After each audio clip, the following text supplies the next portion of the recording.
आपण बघितलं, लास्ट व्हिडिओमध्ये तुम्ही बघितलं की पॉवर ऑफ 3 हे आयडेंटिफाय कसं करायचं, त्याचा कुठल्या कुठल्या टाईपमध्ये, मग कॅन्डलमध्ये असेल, जे कसं बघू शकतो आपण, सेशन वाईज कसं बघू शकतो, या गोष्टी आपण मागच्या एपिसोडमध्ये बघितल्या. या एपिसोडमध्ये आपण काय बघणार आहे, तर एक्झॅक्टली आपल्याला काय त्याचे यूज कसा करायचा, त्याचा कोरिलेशन कसा आहे, की त्याचा उपयोग करून आपण ट्रेड कसं करू शकतो, त्याच्याशी कोरिलेटेड एखादा सेटअप कसा आहे, या गोष्टी आपण आज बघणार आहे.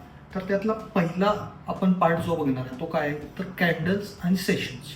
हे आपण व्यवस्थित एक्सप्लेन करून समजून घ्यायचं आहे की एक्झॅक्टली कॅन्डल्समध्ये, सेशन्समध्ये हे एएमडी बनतं कसं, ही गोष्ट आपण पहिला समजून घेणार आहे. त्याच्यानंतर आपण काय शिकणार आहे की ज्या कॅन्डलमध्ये किंवा सेशनच्या मध्ये ज्यावेळी पॉवर ऑफ 3 बनतं त्यावेळी ते एक्झॅक्टली आपल्याला आयडेंटिफाय कसं करायचं आहे, कुठं करायचं आहे, त्याच्यात एंटर होताना कुठल्या गोष्टी आपण बघणार आहे, ह्या सगळ्या गोष्टी आपण आज बघणार आहे. ठीक आहे.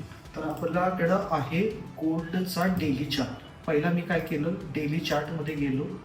माझ्यासाठी आत्ता इथं पॉसिबिलिटी काय काय दिसते मला इथं, तर मी प्रत्येक दिवशीच्या डेला एक व्हर्टिकल लाईन ड्रॉ केली. का, तर तुम्हाला समजून सांगायला की प्रत्येक दिवशी एएमडी कसं बनत कॅन्डल पुढे जातं, हेच आपण बघणार आहे. ठीक आहे. आता आपण गेलो, सपोज एक लोअर टाइम फ्रेमवरती आपण गेलो, डेलीवरून किंवा ठीक आहे 1 आवरमध्ये गेलो. 1 आवरमध्ये आपल्याला काय दिसते की या कॅन्डल्स आपल्या अशा प्रिंट होतात. प्रत्येक दिवसाच्या कॅन्डल स्टार्ट होतात, कशा कशा त्या बनत जातात हे आपण बघितलं.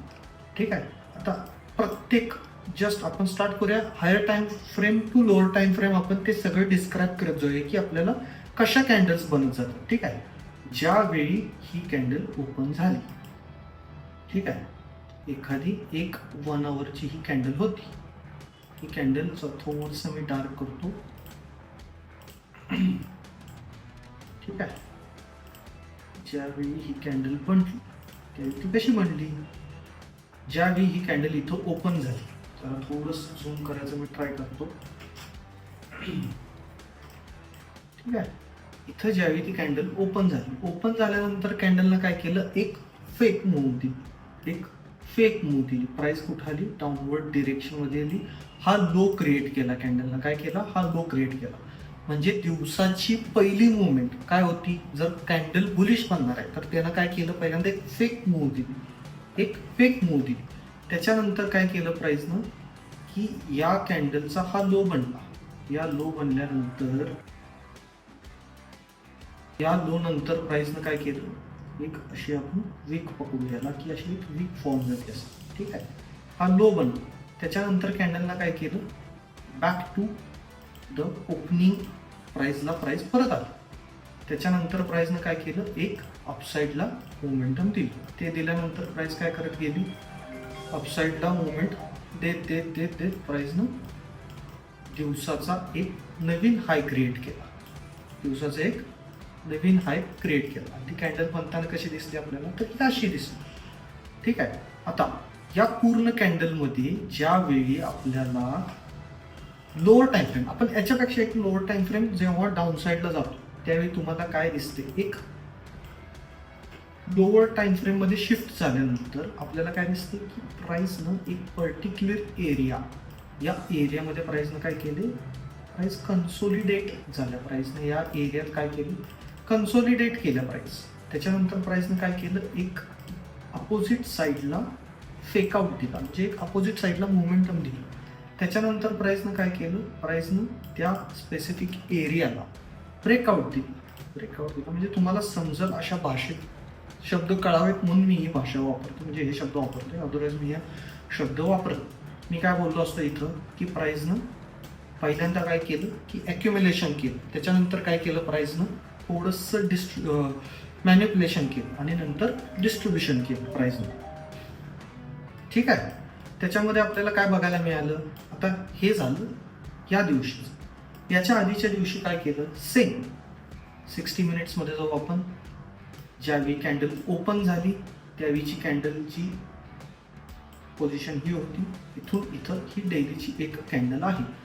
या कॅन्डलला आपल्याला काय दिसतंय की प्राईसमध्ये ज्यावेळी प्राईस ओपन झाली ते हा दिवस इथंपर्यंत प्राईसनं पहिला लो क्रिएट केला. ठीक आहे, प्राईस अल्टिमेटली बुलिश होती पण प्राईसनं पहिला काय क्रिएट केला, लो क्रिएट केला आणि त्याच्यानंतर काय केलं प्राईसनं एक स्वतःसाठी विक फॉर्म केली, एक विक तयार केली आणि सेम एरियापासून प्राईसनं पुन्हा प्राईस बुलिश फुल डे अपसाईडला राहिली, अपसाईडला गेली आणि ज्यावेळी क्लोज केली त्यावेळी प्राईसनं पुन्हा सेम डिरेक्शनमध्ये येताना इथं पुन्हा अपसाईडला एक छोटीशी विक तयार केली. हा एक दिवस त्याचा बनला. पण हा दिवस बनत असताना प्राईस सेम कुठली गोष्ट केली आपण लोअर टाइम फ्रेममध्ये जाऊया. लोअर टाइम फ्रेममध्ये गेल्यानंतर आपल्याला काय दिसतं आपण बघूया. ठीक आहे, आपण गेलो माघारी 15 मिनिट्समध्ये. असं काय नाही की 15 मिनिट्सच बघितलं पाहिजे, तुम्ही कुठला पण टाइम फ्रेम यूज करू शकता. ज्यावेळी प्राईस स्टार्ट केली त्यावेळी प्राईसने काय केलं, कन्सोलिडेशन. ज्यावेळी प्राईस ओपन झाली किंवा 5 डेचं क्लोजिंग होतं त्यावेळी प्राईसने काय केलं, कन्सोलिडेशन केलं. त्याच्यानंतर प्राईसने काय केलं, थोडंसं ब्रेकआउट दिला, ज्याला आपण फेकआउट सुद्धा म्हणू शकतो. दिवस हा फेकआउटमध्ये गेला. त्याच्यानंतर प्राईसनं काय केलं, पुन्हा दिवसभर होल डे प्राईस कंटिन्युएशनमध्ये होतं. हेच काय होतं, पहिल्यांदा ॲक्युम्युलेट केली, परत मॅनिप्युलेशन झालं, पुन्हा डिस्ट्रीब्युशन मार्केटमध्ये आलं. पण ठीक आहे, अजून एक दिवस आपण मागं जाऊया.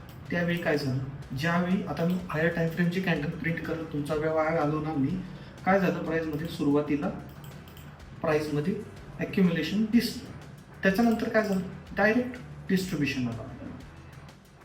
ठीक आहे, डायरेक्ट डिस्ट्रीब्युशन आलं. पुन्हा प्राईसमध्ये काय झालं, सेम एका सर्टन पॉईंटला प्राईस पुन्हा कन्सोलिडेट करायला लागली. थोडीशी अपसाईडला ट्राय करायची, पुन्हा सेम रिजनवर यायची, सपोर्ट घ्यायची, पुन्हा अपसाईडला जायचा प्रयत्न करायची, परत माघारी यायची. सेम रिजनला त्यानं मल्टिपल टाइम्स टेस्ट केली. ही गोष्ट लक्षात ठेवा की या 2 दिवसाचा सिनेरिओ आणि या दिवसाच्या सिनेरिओमध्ये काय डिफरन्स आहे. ठीक आहे, आता त्याच्यामध्ये काय फरक झाला की प्राइस एक्झॅक्टली अपसाईडला जात असताना काय काय डिफरन्सेस त्याच्यात बनत की त्याच्या आदल्या दिवशी आपण बघूया काय झालं. प्राइसनं काय केलं, पहिल्यांदा कन्सोलिडेट केलं, पुन्हा ॲक्युम्युलेशन केलं, पुन्हा मॅनिप्युलेशन झालं आणि मग नंतर प्राईसमध्ये डिस्ट्रीब्युशन आलं. ठीक आहे, आणि परत नेक्स्ट डेला प्राईसनं काय केलं, पुन्हा सेम कन्सोलिडेशन चालू झालं. आता याच्यामध्ये ज्यावेळी प्राईसनं एका ॲक्युम्युलेशन नंतर प्राईस ॲग्रेसिव्हली अपसाईडला मुवमेंट दिली प्राईसनं, याचं पण एक रिझन हे तुम्हाला पुढं जाईल तसं समजेल. परत त्याच्यानंतर काय दिसतं तुम्हाला, या पर्टिक्युलर रिजनमध्ये तुम्हाला प्राईस पुन्हा कन्सोलिडेट होताना दिसायला लागली, प्राईस पुन्हा ॲक्युम्युलेट करताना दिसायला लागली. पण ज्यावेळी आपण एखाद्या लोअर टाइम फ्रेममध्ये, याच्यापेक्षा लोअर टाइम फ्रेममध्ये आपण जातोय त्यावेळी तुम्हाला दिसेल, समजेल की प्राईसमध्ये एक्झॅक्टली काय होते की प्राईस छोटे हायज लोज क्रिएट करत चालली. पण हे एक्झॅक्टली रिजेक्शन घेत चालतात. कुठून घेत चालतात ह्या गोष्टी क्लिअर झाले की तुम्हाला ऑटोमॅटिक समजेल की इथून बाहेर पडल्यानंतर तुमचा डिरेक्शन कशी तुम्ही पकडली, का पकडली. ओके, त्याच्या आधीच्या दिवशी काय झालं, सेम इथं परत मी 1 मिनिट कॅन्डल ड्रॉ करायचा प्रयत्न करेन. ज्यावेळी कॅन्डल ओपन झाली, प्राईसनं डाऊनवर्ड डिरेक्शन मुवमेंट दिली, पुन्हा कॅन्डलनं काय केलं, ओपन झालेल्याच्या वरती केली प्राईस, एक हाय लावला, end of the day price पुन्हा डाऊनवर्ड डिरेक्शनमध्ये आली. ठीक आहे, तर ह्याची कॅन्डल कुठं बनली, कशी बनली, ह्याची कॅन्डल बनताना अशी बनली की प्राईसमध्ये तुम्हाला अशी एक डोजी टाईप बनली, याच्यात डोजी टाईप बनली. ठीक आहे, याच्या आधीच्या दिवशी काय झालं, सेम प्राईसनं काय केलं, कन्सोलिडेट केलं, ॲक्युम्युलेट केली, प्राईसनं एक फेकआउट दिला, मॅनिप्युलेशन झालं आणि त्याच्यानंतर प्राईसमध्ये ॲग्रेसिव्ह काय आलं, डिस्ट्रीब्युशन आलं. ठीक आहे, आता एवढे एक्झाम्पल्स इनफ आहेत आपल्यासाठी समजून घेण्यासाठी. याच्यापेक्षा जास्त तुम्ही बघू शकता, प्रत्येक टाइम फ्रेमला तुम्हाला हे गोष्टी दिसणारच आहेत. ठीक आहे, आता दुसरा आपला पॉईंट काय होता की प्राईस हा झाला आपला एक बिगर व्ह्यू झाला, आपल्या गोष्टी आपण बघणार आहे कसं याच्यासाठीचा हा एक बिगर व्ह्यू झाला.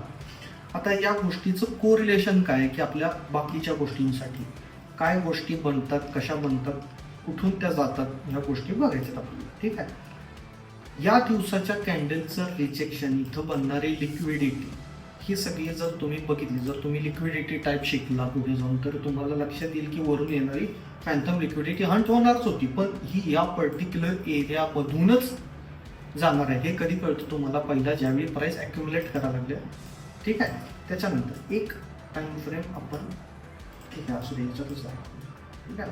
इथं पण सेम झालं तर ॲक्युमुलेशन, मॅनिप्युलेशन आणि डिस्ट्रीब्युशन हे बनत असताना ज्या तुमच्या टाइम फ्रेम मधले कुठले असतील ऑर्डर ब्लॉक्स असतील. आता इथे एखादा मला हा एक छोटासा ऑर्डर ब्लॉक दिसतोय, एफईजी दिसतोय, प्राइस पुढे जाऊन त्याला टॅप होते का, तिथे एक अनमिटिगेटेड वीक पण दिसायला लागला तुम्हाला, ज्याला आपण रिजेक्शन ब्लॉक सुद्धा पकडू शकतो, प्राइस त्याला टॅप होऊन जाऊ शकते. त्याच्यावरती जर बघितलं तर इथे एक तुम्हाला स्पॉप दिसतोय, या स्पॉपला प्राइसने रिस्पेक्ट केलंय इथं.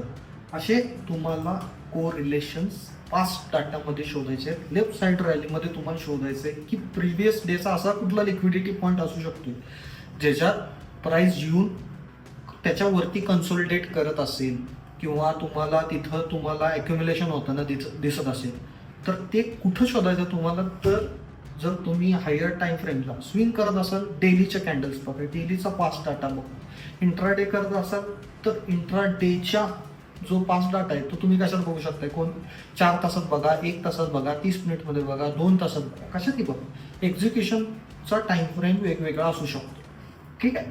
तसंच सिमिलर आता इथं काय दिसते तुम्हाला? जात असताना प्राइसनं एक पर्टिक्युलर एरिया, जर हा डेलीचा तुमचा एक मिटिगेशन ब्लॉक आहे ज्याला प्राइसने टॅप केले. आता मी हे ट्रेड केले म्हणून सांगतोय, मला माहिती आहे की हे इथं काय बनलं होतं आणि कुठून गेलं, ठीक आहे. हा डेलीचा एक मिटिगेशन ब्लॉक बनलेला ज्याला प्राइसनं आफ्टर 1 to 3 days नंतर 4th डेला तो रिस्पेक्ट केला की तो मिटिगेशन ब्लॉक नेक्स्ट 4th डेला तो वर्क झाला, ठीक आहे.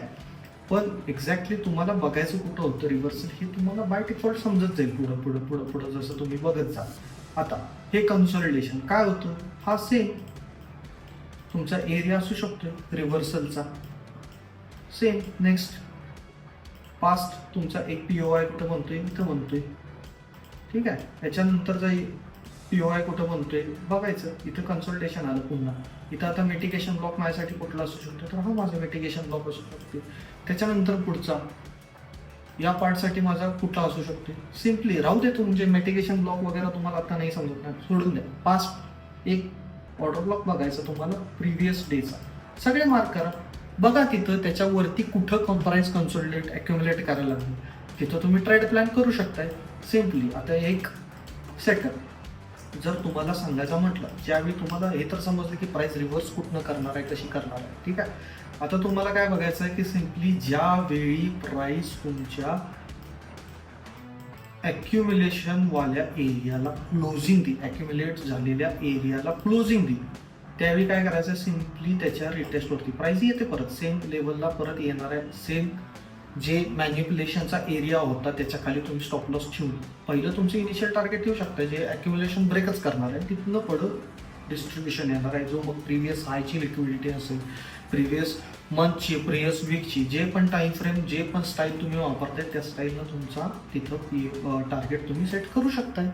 ऑल टाईम व्हायला तर तुम्ही चेच प्राईसला फक्त ट्रेड करत जरी गेला तरी नो प्रॉब्लेम, तुम्ही करू शकताय. यालाच सिम्पली आता जर आपण बघितलं तर ही गोष्ट जर सेशन वाईज बघितली तर काय घडते? सेशनमध्ये सिम्पली तेच बनलं, लंडननं ॲक्युम्युलेट केलं आणि परत नंतर कशाला आलं? न्यूयॉर्कमध्ये त्याचं डिस्ट्रीब्युशन आलं, न्यूयॉर्कमध्ये त्याच गोष्टीचं डिस्ट्रीब्युशन आलं.